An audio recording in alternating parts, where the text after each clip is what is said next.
Are you thinking of building a home or buying a home? Is that the right financial decision? Hi, this is Stanley Ngugi, and that's what we're going to talk about today. Should you be buying a home at this time, or should you wait until later?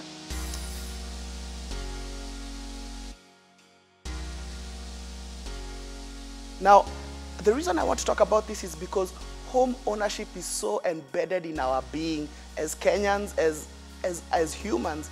It's part of who we are. It's part of the DNA to want to own your own home.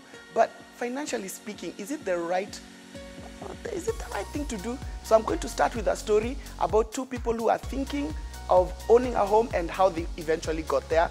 And hopefully from that story, we can pick one or two lessons. So here goes. The story is about Jack and Jill. Not those ones who went up the hill, just the regular Jack and Jill, okay? So Jack and Jill are very fortunate. Each of them has about 3 million shillings in the bank account, and each of them are desiring a home, like a 1-bedroom or 2-bedroom somewhere in Roy, and they're thinking, is this the right thing to do? So Jack decides to spend the 3 million to just buy the land and put up the house immediately, and he's thinking, at least it will save me some money for rent. And after all, my parents will be very happy and my friends will be very happy when I tell them I live in my house. Everyone wants to live in my house, okay?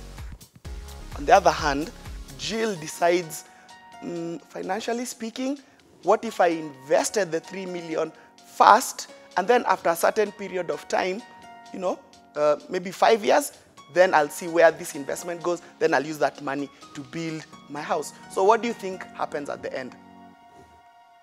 So what happens is that Jack very fortunately gets some land, builds the house, and is very happy because he now, he has his own digs and he lives in it. And 5 years later, what does he have? He has a 5-year-old house that he lives in, and it didn't make him any money, but he's very happy to say that it's his house. On the other hand, Jill made some very good investment moves with the 3 million shillings that she has, and now that 3 million has actually grown to about 7 million. And Jill actually now decides to take about 4 million shillings, buy the land and the house. Because she's able to spend a bit more money on the house from her investment, she's able to make it a bit better than Jack's. In addition to that, Jill actually has an additional 3 million shillings to invest. And it is this investment that will actually continue to grow and will build her some more rental flats, or it will make sure that the house is very well kept. Now, what do we learn from this?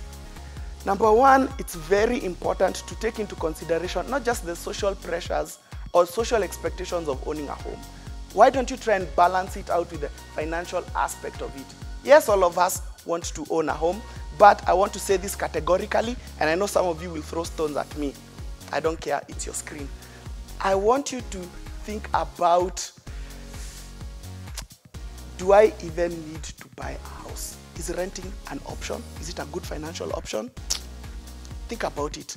The other thing I want us to think about is, what if we have this thing called delayed gratification? Must you own the home now?